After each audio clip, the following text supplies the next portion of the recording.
আসসালামু আলাইকুম। আশা করি আপনারা সবাই ভালো আছেন। আমি শাহরান, আপনাদের সামনে অনেকদিন আগে আপনাদেরকে একটা মেসেজ দিয়েছিলাম যে এই যে রিসেন্টলি যে ভাইরালটা বের হয়েছে রুবি সুলতানা, এরপরে আমি অনেক প্রশ্ন আপনাদের ভক্তদের কাছ থেকে আমি পেয়েছি। তো এই জন্য এই কেসটা কিছু ডিসকাস করার জন্য, আপনাদের সাথে শেয়ার করার জন্য এবং আপনাদের সাথে আমার যে অনুভূতি ছিল সেদিন সেটা শেয়ার করার জন্য আজকে আমি এই লাইভ স্ট্রিমিংয়ের ডিসিশন নিয়েছি। তো এই লাইভ স্ট্রিমিং শুরু করার আগেই আপনাদের সবাইকে বলে দিব যে প্লিজ আপনারা যারাই এই অনুষ্ঠানটা আজকে এই যেটা দেখছেন, আপনাদের সঙ্গে যদি কোনো বাচ্চারা থাকে, কারণ এই অনুষ্ঠানে আমরা কিছু ছবি আপনাদের দেখানো হবে, যদি বাচ্চারা থাকে প্লিজ তাদেরকে বলবেন যে তারা যেন এখান থেকে তাদেরকে সরিয়ে দিবেন, কারণ বাচ্চাদের জন্য হয়তো বা এই ছবিগুলো অ্যাপ্রোপ্রিয়েট না হতে পারে। তো এই স্ট্রিমটা শুরু করার আগেই আমি আজ 6 সেপ্টেম্বর আমার ভাই জনাব চৌধুরী মোহাম্মদ শাহরিয়ার, যাকে আপনারা সালমান শাহ নামে চিনেন, তার আত্মার মাগফিরাত এবং বাংলাদেশ এফডিসির যত কলাকৌশলী যারা মারা গিয়েছেন, সোহেল রানা, সোহেল চৌধুরী এবং আমাদের সবচেয়ে অনেক ঘনিষ্ঠ একজন মানুষ রাজ্জাক সাহেব, তার আত্মার মাগফিরাত করব এবং যত যারাই মারা গিয়েছেন সবার আত্মার মাগফিরাতের জন্য একটি কোরআন তেলাওয়াত আমরা শুনবো। এরপরে আমাদের এই লাইভ স্ট্রিমিং আমরা শুরু করবো। তো আসুন কোরআন তেলাওয়াত আমরা শুনি, তারপর আমরা আমাদের এই লাইভ স্ট্রিমিংটা শুরু করবো। ধন্যবাদ।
সালমান শাহ ভক্তরা, আপনাদের জন্য আজকে আমি এই লাইভ স্ট্রিমিংয়ের জন্য এসেছি।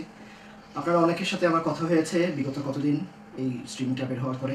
এতদিন যাদের সাথে আমাদের কথা হতো না তাদের সাথে আমার কথা হয়েছে এবং সবার ভিতরে আমি একটি জিনিস দেখেছি যে সবাই আসলে জানতে চায় যে ঘটনা আসলে কি ঘটেছিল এবং কোন সময় কিভাবে আপনাদের প্রিয় নায়ক সালমান শাহকে কীভাবে মারা হলো, বা আমরা যখন ঘরে গিয়ে প্রথম দিন আমরা কীভাবে তাকে পেলাম এবং সেদিনের পর থেকে কি কি ঘটনা ঘটেছিল তার বিস্তারিত আমি যতটুকু দেখেছি, আমি যতটুকু জানি ততটুকু আপনাদের সঙ্গে আজকে শেয়ার করব।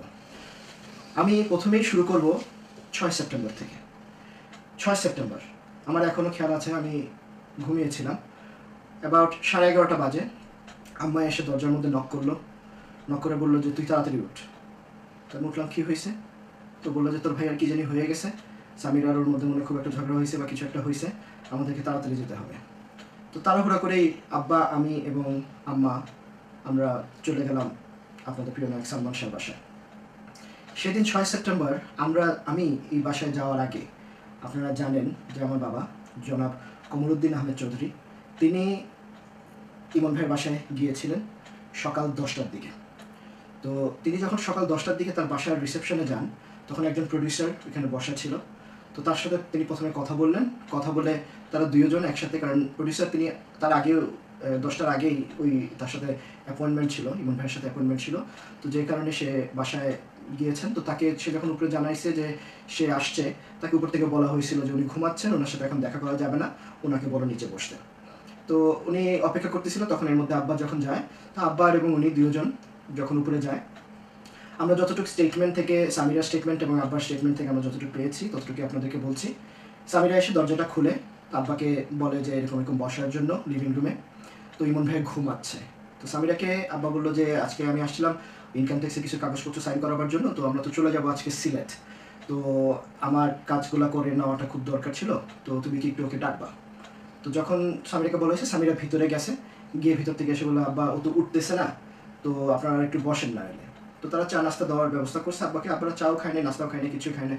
আব্বা এবং এই প্রডিউসার যিনি ছিলেন তারা প্রায় 1 থেকে 1.5 ঘন্টার মতন সময়, 1 ঘন্টার মতন সময়, আমি যতটুকু জানি 1 ঘন্টার মতন 10টা থেকে 11টা পর্যন্ত তারা তার জন্য অপেক্ষা করলেন। করার পরেও যখন দেখা যাচ্ছে যে সে উঠতেছে না, তখন সামিরাকে বললেন যে দেখো আমরা তো সিলেট চলে যাব, দেরিও হয়ে যাচ্ছে, তো আমি একটা কাজ করি, তোমার শাশুড়িকে নিয়ে আমি আসবো না, তো বাই দিস টাইম সে উঠে ফ্রেশ ট্রেশ হয়ে যায়। তো উনি, আমার আব্বা এবং এই প্রডিউসার দুজন তারা একসাথে ঘর থেকে বের হয়ে যায়। বের হয়ে আমাদের যে বাসাটা, যে ইস্কাটনের যে ফ্ল্যাটটা যেটাতে ইমন ভাই থাকতো, সেই ফ্ল্যাট এবং আমাদের গ্রিন রোডের বাসা পান্থপথে, আপনারা সবাই চিনবেন বনফুল মিষ্টির যে দোকানটা, এটা ঠিক পিছনেই আমাদের বাসা ছিল, গ্রিন রোডের বাসাটা। এই দুইটা বাসার ভিতরে খুব একটা কিন্তু দূরত্ব ছিল না, বেশি হলে গাড়িতে আপনার যেতে আসতে 10 মিনিট থেকে 15 মিনিট ম্যাক্সিমাম গাড়িতে লাগে। তারপর ঘরে আসেন অ্যাবাউট 11:15। তো 11:30টার দিকে আমরা হঠাৎ করে এই ফোনটা পাই, তারপর আমরা ওই বাসায় যাই। তো ঘরে ঢোকার সময় যখন আমরা ঘরের উপরে যখন ফ্ল্যাটের দিকে যখন আমরা নিচে আসি, আমরা যখন নিচে আসলাম, নিচে এসে জিজ্ঞেস কী হয়েছে, তখন বললো জানি না, ভাইয়ার জন্য কী যেন একটা হয়েছে, তো আপনারা উপরে গেলেই জানতে পারেন। তো আমরা উপরে গেলাম, গিয়ে দেখি দরজা খোলা, বাসার মধ্যে খুব একটা বেশি না, সামিরা ছিল এক কোণার মধ্যে বসা। ওই আপনাদেরকে বলে দিই, সালমান শাহ ফ্ল্যাটটা যেটা ছিল, যে ইস্কাটনের 11/B, এই ফ্ল্যাটটার টোটাল স্কোয়ার ফিট ছিল 1600 স্কোয়ার ফিটের একটা ফ্ল্যাট। তো 1600 স্কোয়ার ফিটের ফ্ল্যাটে আমরা যখন প্যাসেজ দিয়ে ঢুকি, প্যাসেজ দিয়ে ঢুকতে একটা ডোর আছে লেফটের দিকে, এই লেফটের দিকে ডোর ঢুকলে আপনি একটা বড় একটা রুম পাবেন, যেটা হচ্ছে তার লিভিং কাম ডাইনিং, এবং এই ঢুকার ডান দিকে একটা স্টোর রুমের মতন ছিল। সামনের দিকে সোজা যদি আপনি চলে যান, একটা ছোট্ট একটা বারান্দা, একটা বাথরুম ছিল, এবং বাথরুমের সাথে এটা সার্ভেন্ট টয়লেট, এবং বাথরুমের পাশেই কিচেনটা ছিল। তো এই ছিল ঢুকার অবস্থা।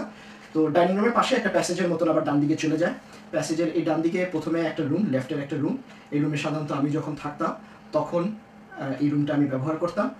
আর এর পরের যে রুমটা, এই রুমটা হচ্ছে যে রুমে বলা হচ্ছে যে সালমান শাহ মারা গিয়েছেন, সেই রুমটা, যেটা সালমান শাহ ড্রেসিং রুম। এর ঠিক সামনেই হচ্ছে বাথরুম, যেখানে আপনারা দেখেছেন যে বিগত দিনে আপনারা যেগুলো ছবি দেখেছেন, যেখানে আপনার দা এবং বটিদা যেটা পাওয়া গিয়েছে, এবং একটা কাপড়ের কিছু ভিজা কাপড় এখানে একটা বাকেটের মধ্যে পাওয়া গিয়েছে, সেটা হচ্ছে সেই বাথরুম। এবং তার ডান দিকের যে রুমটা, ঠিক সামনে এই ড্রেসিং রুম, এবং তার বেডরুমটা ছিল ঠিক সামনাসামনি, একটা ফেস টু ফেস অপোজিট। এবং তার বেডরুমের মধ্যে একটা অ্যাটাচ টয়লেট ছিল, একটা ছোট্ট বাথরুম ছিল, এবং একটা ছোট্ট একটা স্টোর রুম ওই বেডরুমের মধ্যে ছিল। তো যখন আমরা প্যাসেজ দিয়ে যখন আমরা সালমান শাহর বেডরুমের ভিতরে যখন আমরা প্রথমে ঢুকি, আমি কিছু ছবির এখানে আপনাদের জন্য আমি ব্যবহার করব, যে এই ছবিগুলো যেগুলো আপনাদেরকে দেখানো হবে আজকে, এই ছবিগুলো অলসো আমার এই শাহানান চৌধুরী ফেসবুক পেজে আপনারা সব ছবিগুলো দেখতে পাবেন। এই ছবিটা যদি আপনারা একটু দেখেন,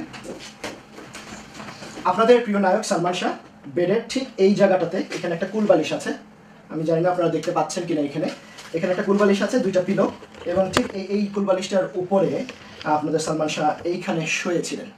আপনাদের প্রিয় নায়ক এই জায়গাটাতে শুয়েছিলেন, খুব স্বাভাবিকভাবে একটা হাফ প্যান্ট পরা, একটা হলুদ রঙের গেঞ্জি পরা, সে এইখানে শুয়েছিল।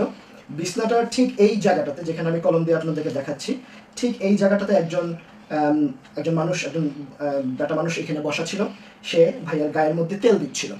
এবং এই বাম দিকে এই বিছানার এই সাইডে আরেকটা মানুষ ছিল, সেও গায়ের মধ্যে তেল দিচ্ছিল।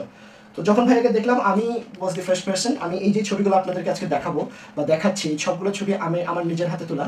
যখন আমরা 4-5 দিন পরে, এটা হচ্ছে 9 তারিখ, এই ছবিগুলোর মধ্যে ডেট আছে, 9 তারিখে যখন আমরা ডিবিডিসি কে নিয়ে, যখন পুলিশকে নিয়ে যখন সিল ভেঙে যখন আমরা ঘরে ঢুকি, তার পরপরই এই ছবিগুলো তোলা হয়েছে। তো এই ছবির মধ্যে আপনারা দেখতে পাবেন যে মানে এই ঘরের অবস্থাটা কী ছিল। আপনারা যদি একটু খেয়াল করেন, এই ছবির মধ্যে একটা জিনিস আপনারা খেয়াল করবেন, যে বিছনার যে পিলোটা আছে, পিলোর উপরে একটা রিমোট কন্ট্রোল এখানে আছে, আপনারা একটু খেয়াল করে দেখবেন, এখানে একটা রিমোট কন্ট্রোল আছে। আমার প্রশ্ন হচ্ছে, যদি সামিরা আব্বা যখন 11টার সময় ফেরত আসার পরে সামিরা কথায় এবং সে গিয়ে বিছনায় শোয়, সে যদি বিছনায় শয়, তাহলে এই রিমোট কন্ট্রোলটা এখানে থাকার আমি কোনো যুক্তি দেখি না। তো সে আসলে এখানে কিছুই শয় নাই, এখানে সে এটা বলতেছে যে তার স্টেটমেন্ট অনুযায়ী যে সে ফেরত রুমে যায়, তারপরে তাকে এসে রুমের থেকে ডাকা হয়। তো আমার কাছে লাগতেছে যে এই জিনিসগুলো সব কিছুই যেগুলো আপনারা দেখতেছেন এখন, এই জিনিসগুলো সালমান শাহকে হত্যা করার পরে ঘরটাকে আবার ঠিক করা হয়েছে। তো এখানে ছিল একটা বেটা মানুষ, এখানে বেশ বড়সড় 6 ফুট 3 ইঞ্চি কালো রঙের, তার মুখ আমি কোনোদিনই ভুলবো না, এখনও যদি আমি দেখি তাকে, আমি তাকে চিনতে পারবো। এবং এইখানে আরেকটা মানুষ ছিল যে শরীরের মধ্যে তেল ব্যবহার করছিল। এবং এই হচ্ছে সেই দুইটা তেলের সেকেন্ড, আপনারা একটু ধরেন, এই যে তেলের, এটা হচ্ছে সালমান শাহর বেডরুমের যেখানে সে ঘুমাতো, তার ঠিক আপনার যেখানে বেডটা ছিল জানলার দিকে, ঠিক আমি এখন যেখানে যে পজিশনে বসে আছি তার ঠিক সামনে। এবং এটা ছিল ডান দিকে, এই ড্রেসিং টেবিলটা ছিল ডান দিকে, এবং এই যে দুইটা তেলের কন্টেনার আপনারা দেখছেন, আমি জানি না আপনারা দেখতে পাচ্ছেন কিনা, কিন্তু এই ছবিগুলো পরিষ্কার দেখা যাবে, আমি আমার ফেসবুকে আমরা লাইভ করে দিব।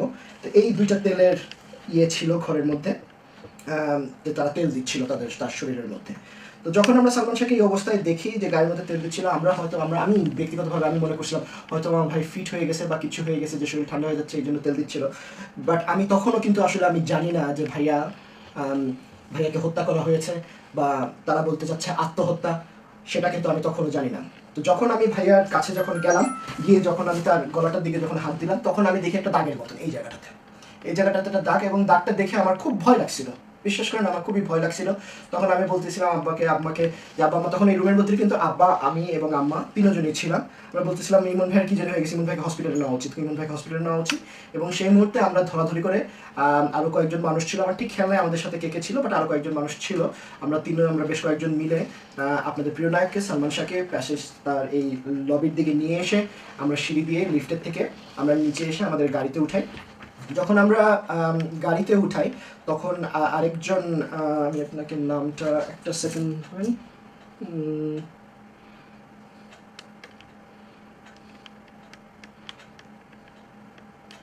আরেকজন পরিষেবা ডাইরেক্টর সে ছিল, তাকেও আমরা গাড়িতে আমাদের সাথে তুলে নিয়ে আমরা প্রথমে যাই হলি ফ্যামিলি হসপিটালে।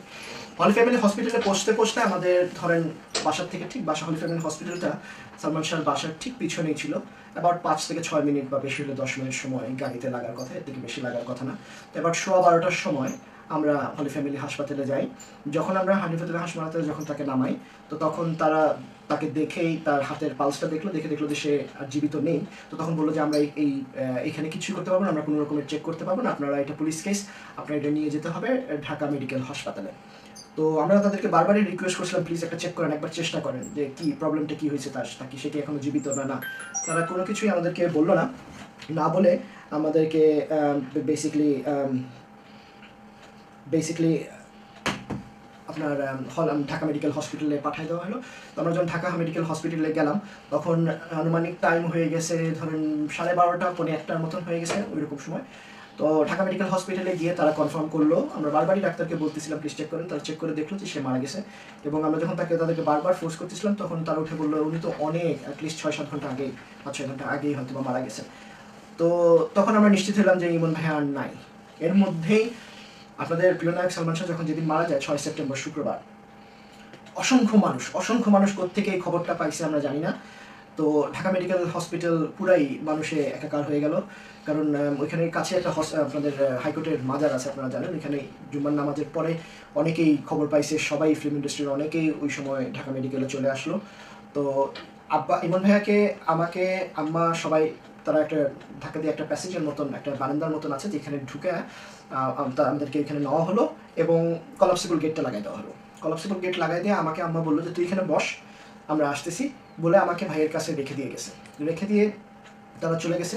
ইন মিনটাইম যখন আমরা হলি ফ্যামিলির থেকে যখন আমরা বাসা থেকে হলি ফ্যামিলিতে নিচ্ছিলাম, তখন আমরাও চেষ্টা করতেছিলাম যে তাকে মুখ দিয়ে ব্রিদিং দেওয়ার জন্য। তার হাত পা সব কিছু কিন্তু ঠান্ডা হয়ে গেছিলো ওই সময়, তখন আমরা চেষ্টা করছিলাম হাত পা গরম করার জন্য, ঠান্ডা হয়ে গেছে। 11:30 সময় একটা মানুষ মারা গেছে, এত তাড়াতাড়ি বডিটা ঠান্ডা হয়ে গেছে, এটা আসলে আমি বুঝে উঠতে পারিনি। এখন যখন এটা রিসার্চ করি, যখন চিন্তা করি, সব কিছুই কীরকম একটা ইয়ের মতন লাগে। তো চলুন নেক্সট যাবে। যখন আব্বা চলে গেল পুলিশকে আনার জন্য, যে ম্যাজিস্ট্রেটকে আনার জন্য, তারা চলে গেল ইয়েতে। আমি আর ভাই ওইখানে অনেকক্ষণ আমি আমার ভাইয়ের মাথাটা হাতাইছি, তার চেহারা ছবি, তার মুখ টুক দেখতেছি, আমার খুব কেমন জানি লাগতেছিল। আপনার বিশ্বাস করবেন না, সেদিনের অনুভূতিটা আমার কাছে ঠিক কীরকম একটা ডিফারেন্ট টাইপের একটা অনুভূতি ছিল। আমার কাছে মনে হচ্ছিল ভাইয়া নাই, কিন্তু মনটা কাঁদতেছিল না, কীরকম খারাপও লাগতেছিল না, কীরকম একটা ডিফারেন্ট টাইপের একটা ফিলিং আমার কাছে ছিল। তো আধা ঘন্টা 15 মিনিট পরে দেখি আম্মা আসলো, আম্মা এসে কান্নাকাটি করতেছে ইমন ভাইকে নিয়ে। তো আমি আম্মাকে বললাম যে আম্মা তুমি একটু ভাইয়ের কাছে থাকো, আমি একটু আসতেছি, আমার একটু দরকার আছে। বিশ্বাস করেন ভাইয়া, আল্লাহ সাক্ষী, আমি নিজেও নামাজ পড়ি, তো আমি কোনো মিথ্যা কথা বলবো না। আমার সেই মুহূর্তে আমার খালি একটাই কথা মনে হয়েছে যে ভাবিকে জানানো উচিত যে ইমন ভাইয়া নাই। তো আমি ঢাকা মেডিকেল থেকে বের হয়ে একটা বেবি ট্যাক্সি নিয়ে আমার বন্ধু মাসুম, যে পল্টনে থাকে, তার বাসায় গেলাম। গিয়ে তার বাসার থেকে তাকে আমি তুলে তাকে আমি বললাম যে ভাইয়া মারা গেছে। এবং তাকে নিয়ে আমি বললাম যে চল আমাদের ভাবির এখানে যেতে হবে, ভাই এখানে নাই, আব্বা আর আম্মা মেডিকেলে আছে, তো আমরা গিয়ে ভাবিকে নিয়ে আসি। তারপরে আমরা চলে গেলাম ইস্কাটন প্লাজায় বাসায়। ইস্কাটন প্লাজার বাসায় যখন আমি যাই তখন উপরে আমি লিফটের থেকে উপরে গেলাম, আমাকে রিসেপশনে কেউ কিছু বললো না, আমি লিফটের থেকে উপরে গেলাম। উপরে গিয়ে দরজাটা যখন খুলতে চাই তখন দরজাটা খোলাই ছিল। আমি প্যাসেজ থেকে ঢুকেই আমি দেখি যে সামিরা, এই রুবি সুলতানা এবং আরও কিছু মহিলা, আমি সবাইকে আমি চিনি না, বাট রুবি সুলতানা ছিল ওইখানে, আমার খেয়াল আছে ওই সময় রুবি সুলতানা ছিল ওখানে বসা ছিল এবং সামিরাকে খুব নর্মাল দেখাচ্ছিল, কোনো কান্নাকাটি না, কোনো কিচ্ছু না। আমি সামিরার হাতটা ধরে ওই আমি যে রুমটাতে শুতাম সেই রুমটাতে আমি নিয়ে গেলাম। তো আমার বন্ধু তখন দাঁড়িয়েছিল কিচেন এবং লিভিং রুমের মাঝখানে যে প্যাসেজটা সেখানে। তো রুমটাতে ঢোকার পরে আমি খালি দরজাটা লাগায় আমি খালি ভাবিকে বলছি যে ভাবি ইমন ভাই নাই, কি হয়েছে? আমি খালি এই শব্দটাই ব্যবহার করছি, কি হয়েছে আমাকে বলো। সামিরা সঙ্গে সঙ্গে আমার পায়ের মধ্যে ধরে বললো, যে পায়ের কাছে বসে আমার পা ধরে বলতেছে ভাইয়া আমি কিচ্ছু করি না, আমি কিচ্ছু করি না। আমি তাকে জোর গলায় তখন আমি জিজ্ঞেস করতেছি আমাকে বলো কি হয়েছে। আমি খালি এতটুকু বলছি আমাকে বলো কি হয়েছে। তো তখন হঠাৎ করে দেখি সামিরা দরজাটা খুলে দিল একটা দৌড়, দরজাটা খুলে দিল দৌড়। এখন দৌড় দিছে, এখন বাইরে যখন চলে গেছে এই মহিলাগুলা সবগুলাই তার সাথে বের হয়ে চলে গেছে। তখন আমি প্যাসেজের মধ্যে এসে আমি চিন্তা করতেছি কী করবো, আমি মানে নিজে একটা হতভম্ব অবস্থা। তো আমি আমার বন্ধু মাসুমকে বললাম যে ঘরতালা মার। আমি গেলাম ইমন ভাইয়ের বেডরুমে ইমন ভাইয়ের বেডরুমে গিয়ে আমরা চাবি নিলাম, চাবি নিয়ে আমি ঘরটা তালা মারছি। রাইট, এখানে অনেক রকমের কথা বলা হচ্ছে যে ঘরের চাবি আমাদের কাছে কীভাবে আসছে না আসছে অনেক কিছু, কিন্তু ঘরটা তালা আমি মারছি। তালা মেরে আমি সিঁড়িতে উঠলাম, লিফটে উঠে আমি নিচে যখন নামতে যাই তখন আমার খুব সম্ভব এখন খেয়াল আছে 4th তলা 4th ফ্লোর বা 5th ফ্লোরে যখন আমি আসি তখন লিফটের দরজাটা হঠাৎ করে খুলে গেল। তো হঠাৎ করে খুলে গেল, দেখলাম যে সামিরা এবং 4-5 জন ব্যাটা মানুষ তার সাথে ছিল ওই সময় এবং বলতেছে এই তো ওরা এরকম আঙুল দিয়ে বলতেছে এই তো ওরা। তো এইটা শুনতেই আমি লিফটের বাটনটা আবার প্রেস করে দিয়েছি এবং লিফটটা লেগে গিয়ে লিফটটা যখন নিচে চলে আসছে তখন আমাকে গেটের মধ্যে রিসেপশনে আমাকে আটকানো হলো। আমাকে বললো আপনি যেতে পারবেন না এখান থেকে বাইরে, আপনি উপরে কী বলে আসছেন এটা আপনাকে বলে যেতে হবে। আমি বললাম আমি কী বলে আসছি আমি তখন আর ওই লবির মধ্যে আমি আর দাঁড়িয়ে থাকতে চাইনি। আমি মাসুমকে বললাম মাসুম বাইরে চল। তো মাসুমকে নিয়ে আমি যখন গেটে আসলাম তখন দেখলাম তারা মেইন গেটটা কিন্তু সাধারণত খোলাই থাকতো, তো সেই মেইন গেটটা তারা লাগাই দিছে এবং হঠাৎ করে আমরা তাদের সাথে ধস্তাধস্তি করতেছি যে না খুলতে হবে, আমরা বের হয়ে যাবো, আমরা এখানে ভিতরে থাকবো না। কারণ আমার কাছে খুব আনকমফোর্টেবল, একটু সন্দেহজনক লাগতেছে যে আমি আসলাম ভাবিকে একটা খবর দেওয়ার জন্য, তাকে নেওয়ার জন্য, এখানে তো এসে দেখে আমি ফেসে যাচ্ছি। তো হঠাৎ দেখি আমাদের এই বিল্ডিংটাতে একটা ছেলে কাজ করতো, আমার তার ঠিক নামটা খেয়াল নাই। সে হঠাৎ দৌড়ে আসলো নিচের থেকে, বেসমেন্টে যেখানে আমরা গাড়ি পার্ক করতাম সেখান থেকে দৌড়ে এসে বলতেছে কেউ ভাইয়া আটকাবে না, ভাইয়া আপনারা ভাগেন। এই কথাটা যখন সে আমাকে বলছে ভাইয়া ভাগে না, সে দরজাটা আমার গেটটা খুলছে, আমি আমার বন্ধুকে নিয়ে দৌড়ে এখান থেকে বের হয়ে আসছি। ভাইয়া দৌড়ে বের হয়ে যখন আসলাম, এসে বাসার ইস্কাটনের এই ফ্ল্যাটটার সামনে একটা ছোট্ট একটা বেবি ট্যাক্সি স্ট্যান্ডের মতন ছিল। তো আমরা ভাবছিলাম একটা বেবি ট্যাক্সি নিব। যখন বেবি ট্যাক্সির এখানে যখন আমরা গেলাম, গিয়ে দেখি প্রত্যেকটা বেবি ট্যাক্সির মধ্যে দুজন করে মহিলা, এই পার্লারেরই হয়তো বা মহিলারা বসা ছিল। তো আমরা সাথে যারাই আপনারা এই ঢাকায় থাকেন তারা জানবেন যে রাস্তার মাঝখানে একটা ডিভাইডার ছিল, রাস্তার ডিভাইডারটা পার হয়ে আমরা রাস্তার ওই পারে চলে গেলাম। ওখানে যে রিক্সা, কারণ এখানে জুম্মার বার ছিল ওই সময়, তো রাস্তাঘাটে বেশি একটা গাড়ি তখন ছিল না, তখন আমরা ইয়েটা নিয়ে একটা ট্যাক্সি নিয়ে আমরা চলে গেলাম ঢাকা মেডিকেলে। তখন আমার পকেটে চাবি। তো গিয়ে আমি যখন ওই যেখানে আম্মাকে আর ভাইকে রেখে আসছিলাম ঠিক সেই জায়গায় আমি যখন ঢুকলাম, এর ভিতরে আমার ঢুকার অবস্থা, যখন ঢুকতে যাই ঢাকা মেডিকেল অবস্থায় মানুষ কোত্থেকে যে খবর পাইছে আমি জানি না, মানুষে একাকার। গেটে আমি বললাম যে আমি অমুকের ভাই, আমাকে প্লিজ ঢুকতে দেন। তো তারা আমাকে ঢুকতে দিল ভিতরে যখন ঢুকলাম আম্মাকে দেখি ভিতরে ওই জায়গায় বসে। আম্মা আমাকে খুব বকাবকি করলো যে তুই কই গেলি, তোকে আমি বললাম এখানে তুই 2 মিনিটের কথা বলে তুই গেলি, তুই কই, আমি এখানে একলা। হ্যাঁ, তো বাই দিস টাইম আমি যখন এখানে আসলাম তখন আম্মা আমাকে বকাবকি করে আমাকে বললো তুই এখানে বস, এখান থেকে তুই কোথাও যাবি না, আমি আসতেছি। আমি এখানে পুলিশ এখানে আসে না এখানে, তো পুলিশকে আনার জন্য আম্মা চলে গেল। আমি ইমন ভাইয়ের সাথে বসে আসি এবং এখানে যে জায়গাটাতে আমি বসেছিলাম বাইরে জানলাগুলো সব তারা বন্ধ করে দিয়েছে এবং মানুষরা ওই গ্লাসের ভিতর থেকে ছোট্ট মানে অল্প করে দেখার জন্য সালমান শাহকে যে কী অবস্থা শুরু হলো, যে চারিদিকের দিকে জানলাগুলোর মধ্যে মানুষ দেখার জন্য, তাকে এক ঝলক দেখার জন্য খুব চেষ্টা করতেছে। আর আমি বসে ভাইকে দেখতেছি। এর মধ্যে আমার বন্ধু যে মাসুম আমার সাথে ছিল সে আমাকে বললো যে আহরার আসছে, আমার একটা বন্ধু যে আহরার আসছে। তো আহরার আমাকে করছে, তো তুই এক কাজ কর, তুই এখানে থাক, আমি আসতেছি, আমি বাকি বন্ধু বান্ধবদেরকে একটু খবর দিই। তো আহরার আসলো ভিতরে। আহরার আমি তখন এখানে বসেছিলাম, আবার 15-20 মিনিট গেছে মনে হয়। তো আম্মাও নাই, আব্বাও নাই। হঠাৎ করে একটা ছেলে দেখলাম যে মধ্যবয়সী, আবার 25-26 বছর বা 27 বছর বয়স হবে, কালো, হ্যাংলা পাতলা, তার একটু মোচ ছিল, একটু গোফ ছিল তার। তো সে এসে বললো যে আপনার ভাইকে এখন আমরা পোস্টমর্টম করতে দিব। তো তো আমি বললাম পোস্টমর্টম করতে যে আপনারা নেবেন, এখানে কেউ নাই, আমার আব্বাও নাই আম্মাও নাই, তো আপনারা পোস্টমর্টম করতে আপনারা একটু ওয়েট করেন, তারা আসুক তারপরে আপনারা নেবেন। তো সেটা বললো না, আমাদের কনসেন্ট দেওয়া হয়েছে, এখানে পুলিশেরও হয়েছে যে আমাদের এখন পোস্টমর্টম করতে হবে, কারণ বাইরের দিকে মানুষ অনেক বেশি হয়ে যাচ্ছে, এখানে তাকে বেশিক্ষণ আমরা রাখতে পারবো না, তো আমরা এখন পোস্টমর্টম করতে হবে। আসলে এগুলো কিন্তু সব কিছুই ভুয়া, কারণ আমি যতটুকু খবর নিয়ে দেখছি যে একটা ডেড বডি যখনই ঢাকা মেডিকেলে যায়, একটা ঢাকা মেডিকেলে একটা ডেড বডি গেলে সঙ্গে সঙ্গে তারা একটা পোস্টমর্টম করে না। এবং আমি এটা আপনার সাথে একটু পরেই আপনাদেরকে এই বিষয়ে কথা বলবো। যখন তারা নিয়ে গেল তখন আমাদের সামনে দিয়ে আমরা বললাম, তখন আমি তাদেরকে বললাম যে আপনারা পোস্টমর্টম করবেন, ভালো কথা, আমার কোনো আপত্তি নাই, কিন্তু পোস্টমর্টমের সময় আমি ভিতরে প্রেজেন্ট থাকতে চাই, আমি রুমের ভিতরে থাকতে চাই এবং আমি দেখতে চাই আপনারা কী করেন ভাইয়ের সাথে।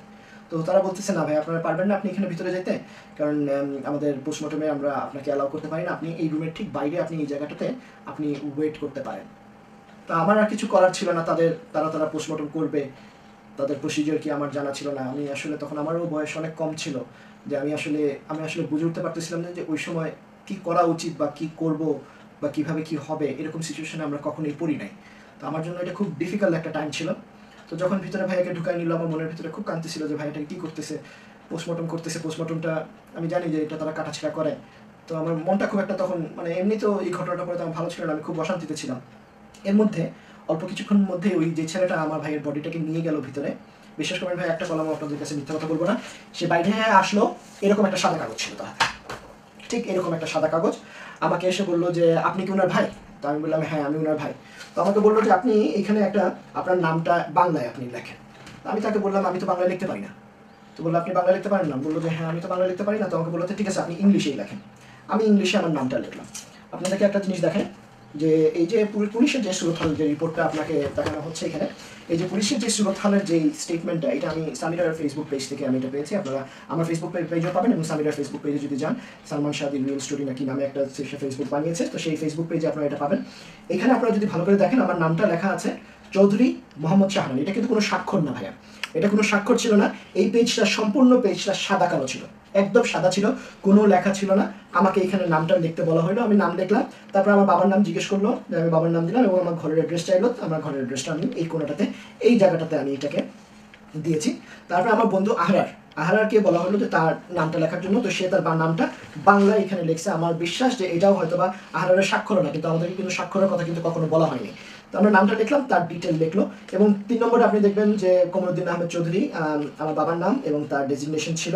চতুর্থতে ছিল বাদল খন্দকার, হ্যাঁ বাদল খন্দকার, সেই লোকটার নাম ছিল বাদল খন্দকার, যাকে নিয়ে আমরা হলি ফ্যামিলি এবং মেডিকেলে যাই। বাদল খন্দকার আমাদের সাথে ছিলেন, তো তার নামটা এখানে। এই যে লেখাগুলা যে সুরতহালের যে রিপোর্টটা, এই রিপোর্টটা কিন্তু আমাদের সামনে কখনই করা হয়নি, ঠিক আছে? আপনাদের প্রুফের জন্য এই যে যে নামটা লেখা, আমি আমার বাংলাদেশি পাসপোর্টটা নিয়ে আসছি আপনাদের দেখাবার জন্য যে আমার নামের কিন্তু সিগনেচারটা কিন্তু এরকম, আমি কিন্তু কোনো স্বাক্ষর দিইনি। এবং আপনারা যদি আমার ডেট অফ বার্থটা যদি দেখেন, যে মুহূর্তে এই স্বাক্ষরটা আমার কাছ থেকে যখন নেওয়া হয়, তখন আমার বয়স ছিল, আমার জন্ম হচ্ছে 27 ডিসেম্বর 1979, তো তখন আমার বয়স ছিল 16 বছর। আমার বন্ধু যে আহরার, যার এই স্বাক্ষর এই যে 2 নম্বরে নেওয়া হয়েছে, আহরারের বয়স হচ্ছে 1981-এ আহরারের জন্ম, তো আহরারের বয়স ছিল 14 বছর। তো তারা সব কিছুর মধ্যে একটা তাড়াহুড়া। সালমান শাহ হত্যার এই কেসটার মধ্যে আপনাদেরকে আমি দেখাবো আজকে যে আমার যে ব্যক্তিগত যে এক্সপিরিয়েন্স থেকে, যে প্রত্যেকটা জিনিসের মধ্যে একটা অবহেলা, একটা কীরকম যেন একটা তাদের তাড়াহুড়ার মধ্যে যেমন মানুষ একটা কিছু করলে যেমন যেরকম হয়, ঠিক সেরকমভাবে নিয়মত এই জিনিসটা, এই যে সুরতহাল, আমি স্পেশালিস্টের সাথে কথা বলেছি আপনাদেরকে আজকে এই শোটা করার আগেই। আমি একজন বাংলাদেশের একজন ক্রিমিনাল লয়ারের সাথে আমি প্রায় অ্যাবাউট 1.5 থেকে 2 ঘন্টা ইন ইউকে, আমি লন্ডনে এখন বসবাস করছি। এই লন্ডনে আমাদের একজন বাংলাদেশি সলিসিটার যে ক্রিমিনাল লয়ের স্পেশালিস্ট এবং বাংলাদেশে অনেক বছর ধরে তিনি এইরকম জিনিস নিয়ে তিনি ডিল করছিলেন। তো তার সাথে আমি যখন কথা বললাম এই ব্যাপার নিয়ে, তিনি আমাকে বললেন যে না, নিয়মিত আপনাদের সামনে, কারণ এই স্টেটমেন্টটা যদি আপনারা পড়েন, তারা বলতে চাচ্ছে যে যারা যেই আলামতগুলো তার বডির মধ্যে, যেমন এখানে লেখা আছে যে সালমান শাহর প্রস্রাব পায়খানা হয়ে গিয়েছিল, তার কাপড় ময়লা ছিল। বিশ্বাস করেন ভাইয়া, যতক্ষণ আমাদের সাথে ছিল ভাইয়া, আমরা তার কোনো কাপড়ের মধ্যে কোনো গন্ধ বা পেশাব পায়খানার কোনো ছিটাফোটাও আমরা পাইনি, কখনোই পাই নাই। কারণ যখন আমি ওই রুমের মধ্যে ছিলাম, তখন আমরা শরীরের সব জায়গা আমরা হাতায় হাতায় দেখছি, এমন কোনো ব্যক্তিগত জায়গাও নাই যেটা আমরা ছাড়ি নাই রে ভাই, সব জায়গায় আমরা হাতায় হাতায় দেখছি। সালমান শাহ কোনো পেশাব বা পায়খানা ছিল না। ইভেন যে আন্ডারওয়্যারটা যেটা পরা ছিল, আন্ডারওয়্যারের মধ্যে তার নতুন একটা স্টিকার পর্যন্ত লাগানো ছিল, যে এই আন্ডারওয়্যারটা তাকে হয়তো নতুন করে পরানো হয়েছে, এমনই আমার কাছে লাগছে, ঠিক আছে? সুরতহালের রিপোর্টটা আমি এখনই কথা বলে ফেলি, তাহলে আপনাদের জন্য সুবিধা হবে যদি বুঝতে হয়।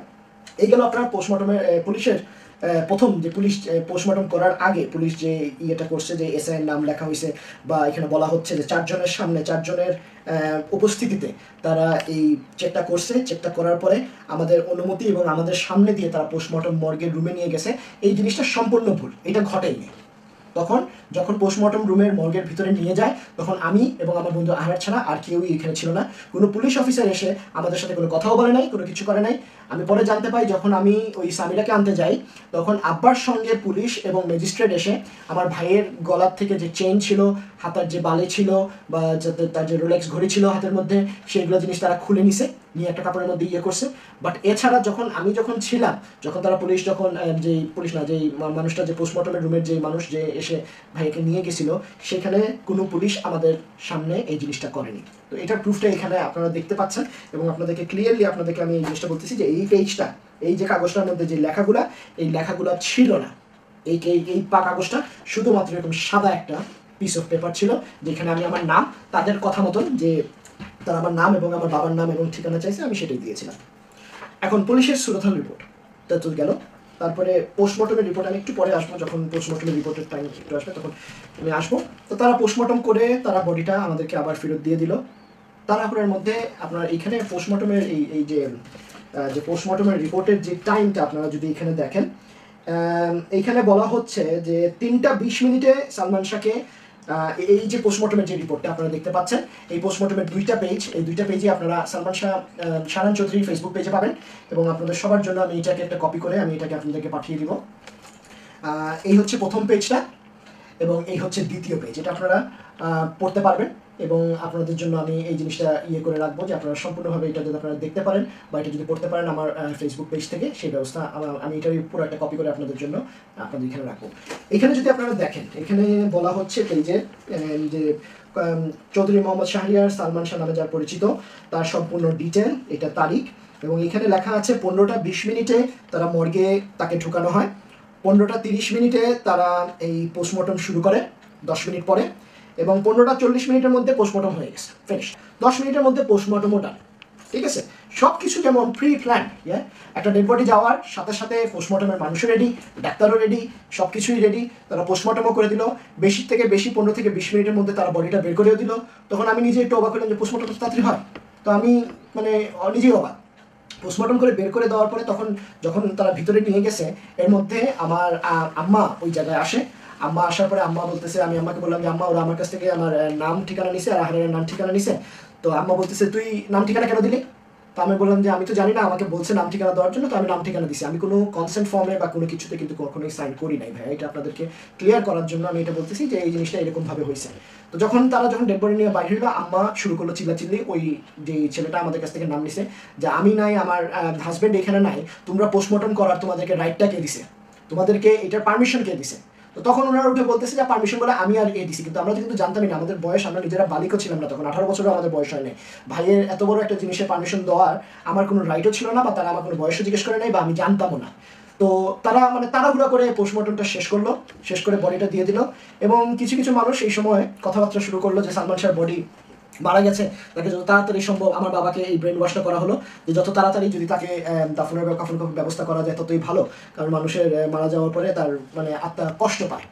তো তারা কোত্থেকে 4টা মাইক্রোবাস সাদা আসলো তা আমি জানি না। 4টা মাইক্রোবাসে করে আমি আম্মা আমার আব্বা আমরা এক মাইক্রোবাসে ইমন ভাইকে নিয়ে বসলাম, আরও কয়েকটা মাইক্রোবাস নিয়ে আমাদেরকে নিয়ে চলে যাওয়া হলো ঢাকা এফডিসিতে, যেখানে সে কাজ করতো, বাংলাদেশ এফডিসিতে তাকে নিয়ে যাওয়া হলো। এবং এফডিসিতে যাওয়ার পরে আহারার আমার অন্য বন্ধু বান্ধব যারা ছিল সবাই বাই দিস টাইম চলে আসছে, এবং আহারকে আমি পাঠাইছি। আমি সেই সময়টা আমার এখনও খেয়াল আছে, এফডিসিতে যে মসজিদে আমি ভাইকে নিয়ে গেলাম, মসজিদের পিছনে একটা গোসলের জায়গা, ওই গোসলের জায়গাটার মধ্যে মানুষজন একটা ওয়াল ছিল, ওয়ালের উপর থেকে এসে দেখার চেষ্টা করতেছিল ভাইয়াকে কিভাবে রাখা হয়েছে। আমার ভাইয়ের গায়ে যে কাপড়ের কাপড়টা যেটা পরানো হয়েছে, ওইটা আমার এই বন্ধু আহারের হজ করে আসছিল, তার হজের কাপড় দিয়ে তাকে আমরা ইয়ে করছিলাম। তো আহারকে আমি পাঠাইলাম যে তুই প্লিজ যা, তুই গিয়ে ঘর থেকে তোর ওই কাপড়টা নিয়ে আয়। তো আহার চলে গেল, আহার কাপড় নিয়ে আসলো। আমি বিশ্বাস করেন ভাইয়াকে যখন আমি গোসল করাইছি, শরীরের সম্পূর্ণ অঙ্গ, এক একটা অঙ্গ, মাথার চুল, ঘাড়, হাত, নখের আঙ্গুল, এত পরিষ্কার একটা মানুষ, আমি সব কিছু আমি নিজের হাতে আমার ভাইকে গোসল করাইছি। ওই টাইমটা মনে করলে এখনো আমার নিজের কাছে খুব খারাপ লাগে। আমার ভাইয়ের মাথার একটা তারা যখন পোস্টমর্টম করে, তো ওই পোস্টমর্টমের মাথার একটা ছোট্ট একটা অংশ আমার হাতে আসে, এবং এই অংশটা আমার কাছে অনেকদিন ছিল। আমার এই জিনিসটা অনেকদিন আমার কাছে ছিল, যখন আমি তাকে গোসল করাই এটা আমার কাছে ছিল, আমার পকেটে ছিল, পরে আমি কীভাবে এটা হারিয়ে গেছি আমি জানি না। মাগরিবের ঠিক আগে আগে আপনাদের প্রিয় নায়ক সালমান শাহ ওইখানেই আসরের নামাজের পরেই তারা জানাজা পড়াইছে। সালমান শাহ কিন্তু একটাই জানাজা হয়েছে এফডিসিতে, আর কোনো জানাজা সালমান শাহ হয়নি।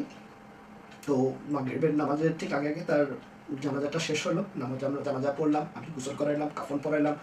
ওই মসজিদের যে ইমাম সাহেব উনিও আমাদের সাথে ছিলেন, আমাদেরকে সহযোগিতা করছেন, এবং আমরা কাফন টাফন পরায় আমরা গাড়ি নিয়ে ওই ইমাম ভাইয়ের ডেড বডি নিয়ে আরও কয়েকটা গাড়ি নিয়ে, মনে হয় তখন বাজে 7টা, 7:30, 8টা, 9টা এরকম হবে, 8টা 9টা হবে, আমরা গ্রিন রোডের বাসার দিকে চলে আসি। যখন আমরা গ্রিন রোডের বাসায় আসি, ভাই বিশ্বাস করবেন না, আপনারা চিন্তা করতে পারবেন না, পুরো গ্রিন রোড বলেছে মানুষ আর মানুষ আর মানুষ, একাকার মানুষ ছাড়া আমি যে গাড়িটা যে ঢুকাবো বা আমরা যে গাড়ি ঢুকাবো আমাদের যে গলিটা দিয়ে, সেটাও সম্ভব না। মানে এত মানুষ পুরো গ্রিন রোডে, আমাদের বাসার সামনে যে রাস্তা ছিল, যে সিঁড়ি ছিল আমরা যে উপরে যাওয়ার, উফ, it was like mad, it was absolutely mad. এমন তো এই সময় আমি দেখলাম যে আমার খালা চিটাং থেকে আসলো, আমার অন্য চাচা সবাই এসে পৌঁছে গেছে আমাদের বাসার মধ্যে। আমি ঘরে ঢুকলাম, আব্বার পিস্তলটা নিল, 2 একটা কাপড় চোপড়, আম্মা তাড়াহুড়ো করে, আব্বা কোথায়, আম্মা কোথায়, আমি কোন দিকে আসছি।